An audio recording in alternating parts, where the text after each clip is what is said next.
Again, my name is Julia Abate, but everybody knows me as Julz. I'm the Respite Administrator with the ARC Montgomery County. So if you could move to the next slide. So here's my contact information. Which happens to be wrong. They just recently changed my email, and I'll put that in the chat. It is julia.abate@arcmontmd.org. You can learn more about respite on through our website as well. And there's an overview for respite for caregivers on our website. Next slide, please. Okay, so the ARC of Montgomery County has been awarded the contract to administer and coordinate the system of respite for Montgomery County caregivers. So Montgomery County government is our primary funding source for respite coordination. Okay, next slide. So if you don't know what respite is, it means to take a break from caregiving. It provides short-term temporary relief to a caregiver. Respite can ease the burden of a family caregiver and help relieve stress, restore energy, and promote balance in your life. Keep in mind, respite is not designed for ongoing care, but to give you a break. Next slide. Who's eligible for respite? The ARC of Montgomery County can coordinate short-term respite for the unpaid live-in primary caregiver who resides in the same household in Montgomery County and is caring for a child or adult with functional disability, such as cancer, MS, diabetes. For a caregiver who is caring for a child or adult with an intellectual disability, or a child with challenging behaviors. And our biggest population that we do serve is for frail seniors. Currently, families are eligible to receive 140 hours of respite care. An example of primary caregivers is a spouse caring for a spouse with dementia, a parent caring for a child with autism, a sibling caring for a sibling with MS, a grandparent caring for a child with a disability, a partner caring for their partner who has a heart condition.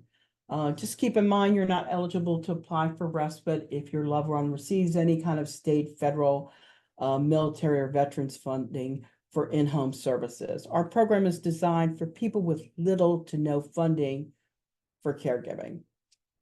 Next slide. So how do you apply for respite coordination? We have an enrollment period that starts at the beginning of our fiscal year. Our fiscal year starts in July and ends in June, and families will be able to use their respite hours during that time period as long as funding is available. But we do have an enrollment period where families can enroll for respite that starts in July and ends in March 1st, actually. So right now we're in our enrollment period. So anyone enrolled in respite is renewing their application to get hours for the new fiscal year. So our families that are new into the program, they've never applied for respite before, on July 5th, they would go to our website right there. We have 3 different applications on our website: children, adults, and senior. Right now, our oldest client being served is 106. Our youngest client is 2. And actually, this needs to be updated. Our oldest caregiver is 101 years old, caring for her 97-year-old spouse. It's pretty amazing that we have a caregiver that's 101. We have about 10 individuals that are over 100 years old. So the application process is, please make sure that you submit all supporting documents noted on the application. This is on page 8 of the senior application, because we can't process your application if we have missing documents, and allow for 30 business days to process your application. So right now, if you're new to our program and you're looking to apply, you have to wait till July 5th to apply for our services. Once your application is processed and you're approved, you'll be notified by our office, and I will provide you with a orientation about the guidelines of respite coordination. This past fiscal year, I provided 227 orientations to families individually. Next slide, please. So what happens during orientation? I'll provide the family with the guidelines of the program, including the number of hours, and explain the level of care. In respite, we have 2 levels of care. They will be level 1 or level 2. Level 1 is for non-skilled care, and level 2 is for skilled care, which would require nursing. In addition, I'll go over how respite can be used in different settings. It can be done in the home, adult medical day program, a respite facility, or therapeutic program or camps. So the Montgomery County does not provide the direct support. We work with a consortium of those providers that we just mentioned, and Griswold is one of them. There are one of our consortium members that provide level 1 care in the home. And how do we decide that? Many things, including language spoken in the home, geographic location, and the level of care a person will need. We have about 27 different languages that are spoken in respite, and 22 of those can be filled by in-home or adult medical day programs. I will connect families with, I will connect families with different providers who can meet the needs of their loved ones. The family will select the provider from our consortium as well. Ours will be approved, and the subsidy for payment will be paid directly to the provider. So the family is basically applying for a subsidy for respite care through the ARC of Montgomery County. Next slide. We have a frequently asked question on our website that you can go to. In addition, we have a caregiver expectation document you could review now for in-home respite. So we do have some information on our website right now. We just don't have our application up. And again, that won't be up till July 5th. Okay, I think that's it. Can I take any questions that you might have? So that's respite in a nutshell. What's that to give me a respite? I have a question. Sure. So my understanding, and I'm Louise Smoke from Friendship Heights Neighbors Network. So Hey. my understanding is right now it's not income based. Is there is that possibly going to change going forward? And We do. We primarily get our funding source from Montgomery County, but we also get a federal grant from the area of aging that does not allow us to meet as seniors. So right now, there is no income restrictions. So as long as you are the unpaid live-in full-time primary caregiver taking care of another senior, you are eligible to apply. okay. And would this apply, would this work if somebody, say, wanted to go away for a weekend? I mean, could this include overnight care? Overnight care is only allowed in a respite facility. And if you're looking for, if you want someone to stay in the home, we have some limitations, no more than 10 hours a day and no overnight. So if you're going away for a weekend, say it's Friday through Sunday, you may be able to use 10 hours per day, but the overnight care, you'll have to pay out of pocket.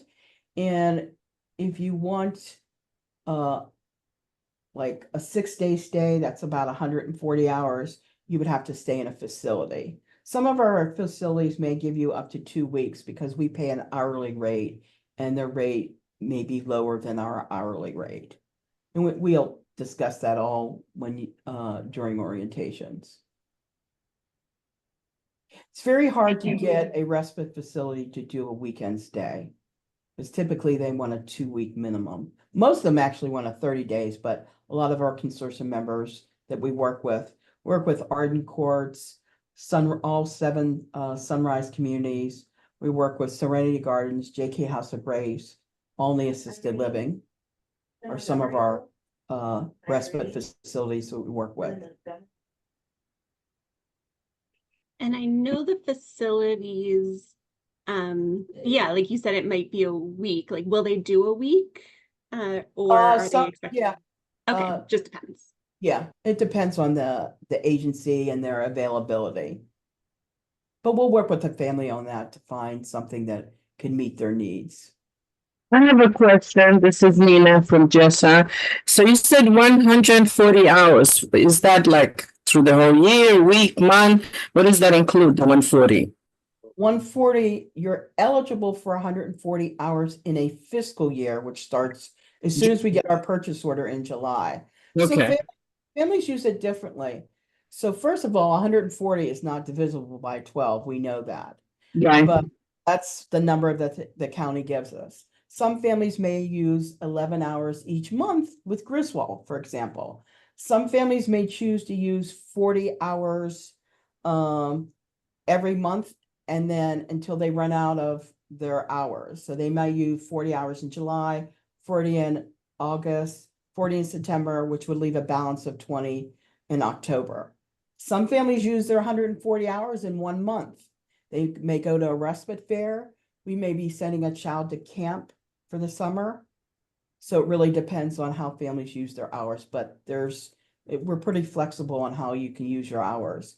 In-home has some limitations, as I said before, to no more than 10 hours a day. And Okay. no over. I'm sorry. I have another question. So let's say the wife is taking care of her husband who has dementia, and she's really, needs to get away, going out of her mind. Can then a child be taken over and would be paid for the respite thing, or it has to be a stranger? No, it's not a stranger. Okay, again, But then the Arc of Montgomery County does not provide the direct support. We have a consortium of home health care agencies, and all our home health care agencies have an RSA license in the state of Maryland. They are insured and they conduct background checks.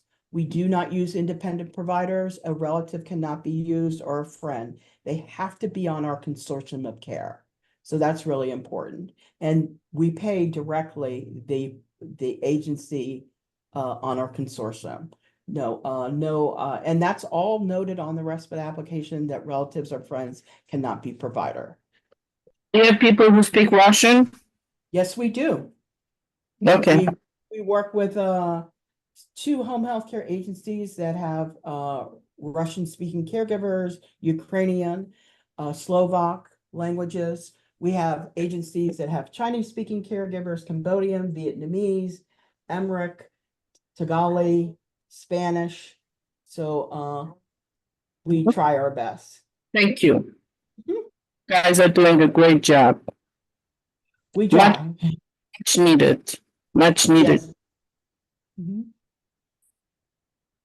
Any other questions? And I stayed on this slide because I'm wondering if you can talk a little bit more about the application process. Okay. The supporting documents and how you prove to be a primary live-in over 60 caregiver. Yeah. So I'm sorry, but our application isn't up right now. We're still working on tying some loose ends together. But you have to prove that you live in the same household. So the primary caregiver and the person being cared for have to submit a license, ID, Maryland tax statement, or Social Security award letter. Those are the only documents we can accept. We don't accept passports, lease agreements. Those are the most important documents that we have to check. And that's really to prove your eligibility. And then the application does seem a little daunting, but we have a lot of providers that, like Griswold, that will assist families with the application. We can assist families in our office or on the phone. It's a little daunting, but that application serves as a purpose. We enter all the data into our database and it creates a profile. That profile is then sent to a provider like Griswold, so they have some information about you. If you're getting in-home respite, they are required through their RSA license to do an assessment. They'll do an assessment of your loved one. They'll create what's called a plan of care.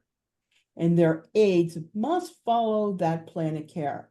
So a lot of people say, oh, you want a lot of information because it's a requirement of their RSA license to do an assessment. That's really important. And the aide just doesn't go in there. The aide and the agency have to know more about your loved one to make sure they can get the support that your loved one needs. Julz, I have had some questions about this program. It's Kathleen. And the care recipient does not have to have dementia, right? No. They can have Parkinson's, they can have a heart condition, they can have whatever, whatever it may be. The only diagnosis that we do not support is a mental health diagnosis. So if their primary diagnosis is mental health, we cannot support them. But currently we support cancer, diabetes, stroke, traumatic brain injuries, lupus, MS, sickle cell. Those are all, whether they're a chronic health condition or a functional disability, we can support them. And we support children with autism, Down syndrome, Tourette syndrome. So as long as we can get a diagnosis, there's a physician health form that's part of the respite application. The family will have to take to their loved one's physician to be filled out, and that's how we determine the diagnosis. Great, thank you. Thank you, great question. So is there anybody on the call that is caring for a loved one right now? Yes. Hi. Hi. So your name is? Joe Sullivan. Okay. So you're caring for your spouse? That's right. She's had a diagnosis of Alzheimer's. Yeah, that's very tough. Yeah, you would be a perfect candidate for respite. Thank you. And again, you can apply on July 5th by visiting our website. Understood. Thanks.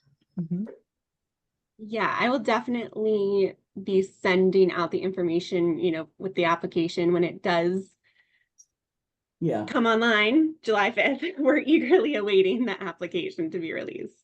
Yeah, we have since March, when our enrollment period ended, we have had over 230 requests to apply for respite. Oh. Yeah, it's a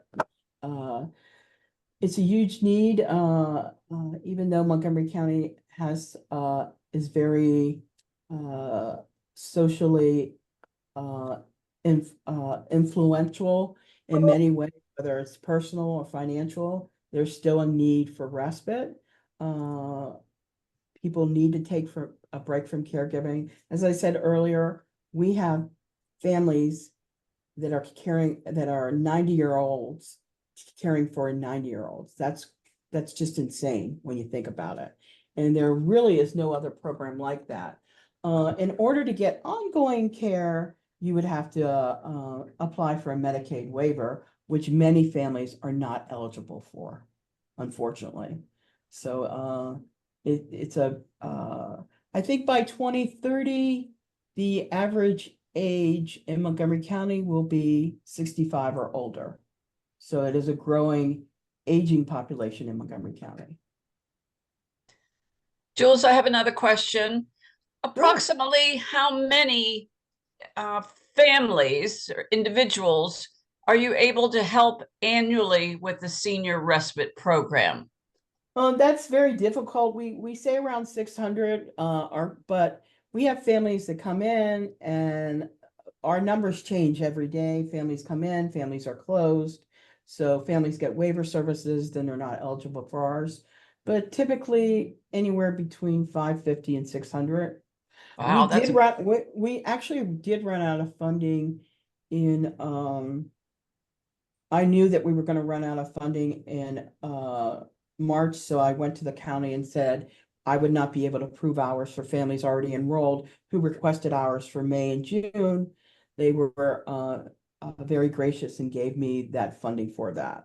So we always keep an eye on our funding, keep track of it, meet with the county all the time to give them updates on who we're serving. And we're always asking for additional funding. I'm meeting with the Commission on Aging tomorrow to give them some data about this past fiscal year. So we're always requesting more funding because it's a very, very much needed service. And there's so many people that want to enroll that aren't able to, especially this fiscal year. And last fiscal year, we had a waiting list. Yeah, thank you. I'll be there tomorrow. Look forward to seeing you. Thank you. Hi, my name is Marina. I'm from Jessa. I have a question. If the dependent, like client, has hours of home care from Medicaid, is this client still eligible for respite care? No. So most people that are on the, I assume you're referring to the CFC, the Community First Choice Waiver? Yes. Okay. So most people on average get maybe 50 hours per week. I got a call from a family member the other day. They were receiving 70 hours of the CFC, and they want to apply for our program. So just to put it in perspective, if someone gets 70 hours a week times 4 weeks, that's 280 hours in a week. And then you multiply that by 12 months, it's 3,360 hours. We only give 140 hours. So our program, again, is designed for people who have little to no services. The family may need more hours, but we just can't give them. It's not fair because there's so many families that don't have anything that they need a little bit of break. And again, those families that are on the CFC, they are getting ongoing care. And that is an entitlement program through Medicaid. Our program is not an entitlement program. And that's the big difference as well. But, there are cases when this dependent person, old person, who was in the hospital, came back. And this 70 hours that your family told you, it is very rare case. Usually it is under 40. So the person needs additional hours in order for caregiver, like for children, just to to have some rest. And again, they should be talking to their coordinator, care, or case manager, and they will maybe able to give them some additional hours for a specific week. But even if they only get 40 hours, that's 40 hours a week, they're getting more than our families in respite. And again, respite is not designed for ongoing care. We do not have the funding to do that. In fact, in fiscal year 2015, we ran out of funding in February simply because people were double dipping. Okay, so our goal is to support as many families as possible, and we can't do that if people are on waivers. And it's just not the CFC, it's the autism waiver, the people that are on the DDA waiver are not eligible as well. So we can't be the program for everyone. We would like to do that, but we just can't. We would need 5 times the amount of money that we give. We just can't do that. Thank you. Thank you.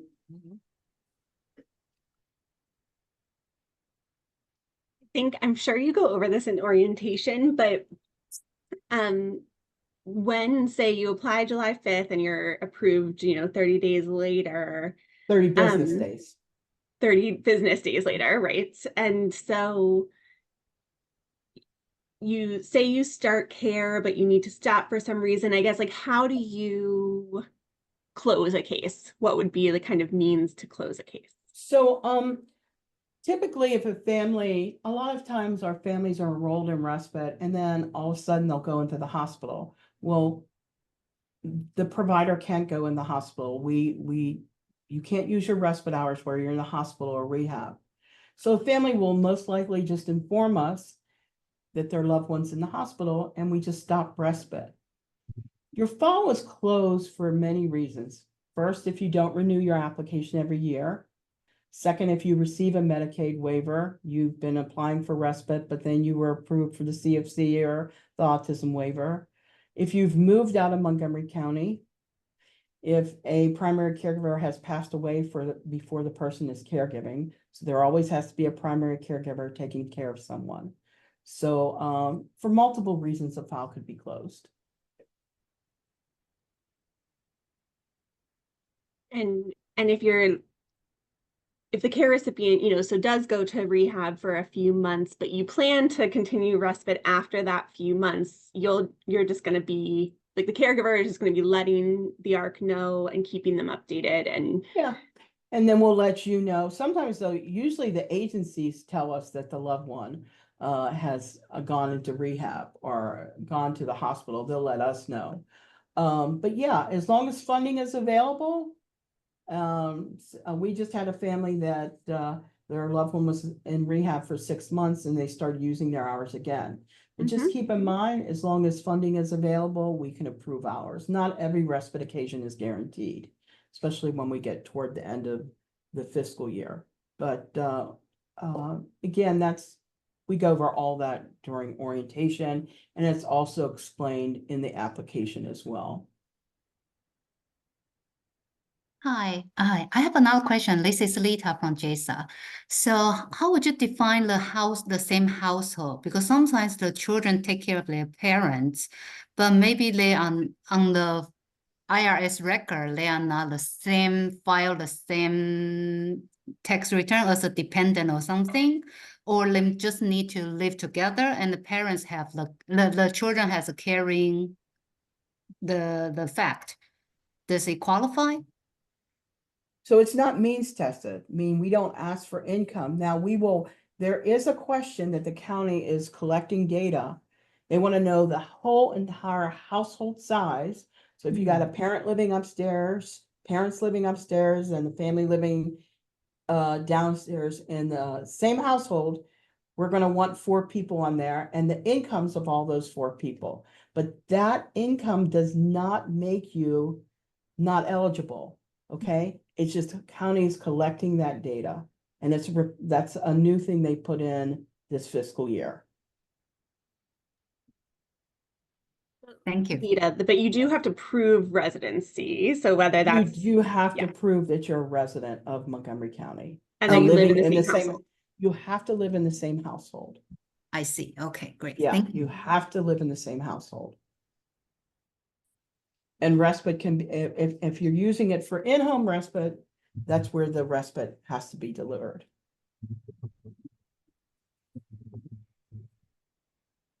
And obviously my focus is in-home care. And so I think, and I briefly went over what we can do, but I think, are there things that your respite coordination program can't do that people typically think of with home care? Yeah, that's a great question too. And that's also on our in-home caregiver expectation document. So typically most families that use in-home care, such as Griswold, at the plan of care is done by the nurse. They could do what's called activities of daily living, toiletry, bathing, hair grooming. They can prepare a light meal. Light housekeeping for the individual being cared for. What they can't do is they cannot administer medication. They're most likely an agency is going to send a certified nursing assistant or a home health care companion. In the state of Maryland, they cannot administer medication. You cannot use your respite hours to transport. They may accompany, but some agencies do, some agencies don't, but you can't use your respite hours for transportation and errand services. Once in a while, we'll get a family that, will try to push the button a little bit. They'll expect we had a family that said, well, I want the aide to come in and prepare meals for me 7 days a week for 3 meals a day. We say they don't do that. That's a chef. That's not a caregiver. Families ask the aide to rake leaves. So there are certain things, and we go over those guidelines. They're on our website, and the aide. And by the way, all our consortium members like Griswold attend an annual consortium member review, which Erin participated in, and they're giving a document. So the families and our consortium members are given the same things our consortium members know the do's and don'ts of respite. They would never go to home, if a family asked them to go to a home, if it's on the profile that we sent them, they will not do it.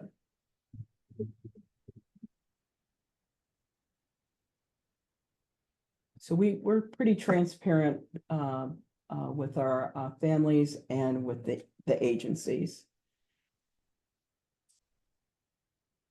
And these are guidelines of our contract. This is, again, I'm here to administer the contract. So it's just something we have to follow the guidelines of our contract with the county and some state COMAR regulations.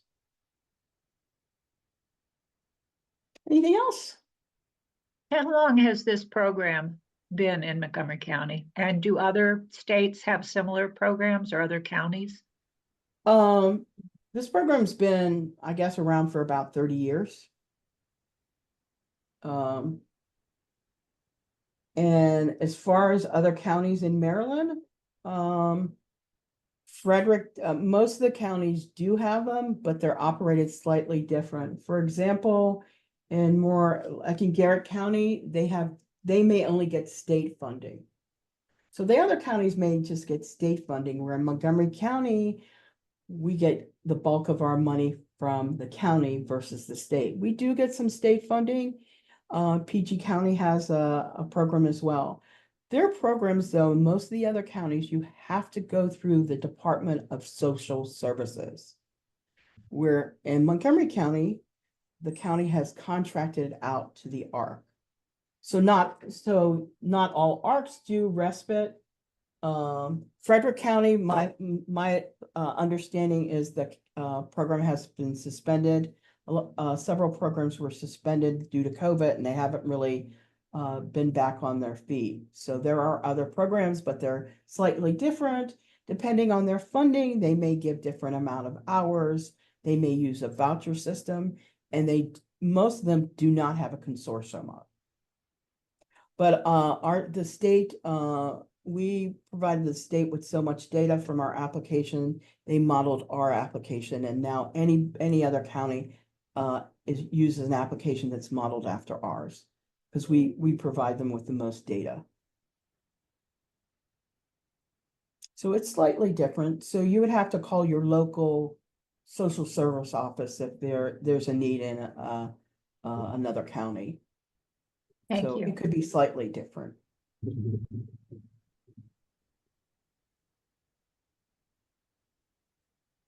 Any other questions I can help anybody with? Feel free to contact me or visit our website. We'll be happy to help. Griswold would be happy to help families with the application. As I said, it can be a little daunting.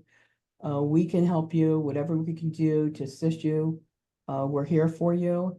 We can also offer you other resources. We work with a lot of county representatives. We partner with a lot of hospitals, hospice, schools, nursing homes, as people transition in and out of their homes. So we can help you with other resources as well. Are we gonna get the slides? Yeah, Erin will be happy to send those to you. Yeah, absolutely. I can send the slides too, if that's okay with you, Julz, of course. But Yeah, yeah, just keep thank in you. mind, that things can change in our program, and they'll be on.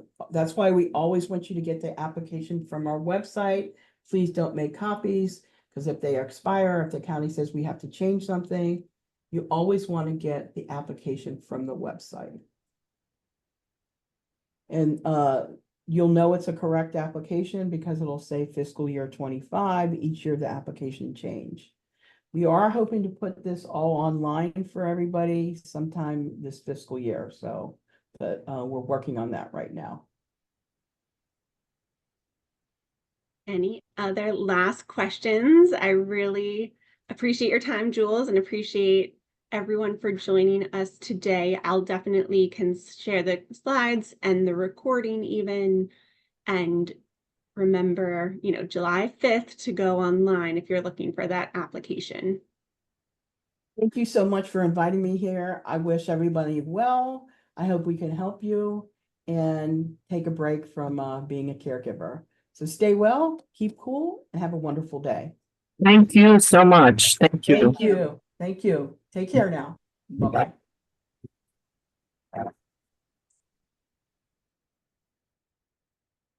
Thanks, Julz. Thanks, Kathleen. All right. Great job. Great.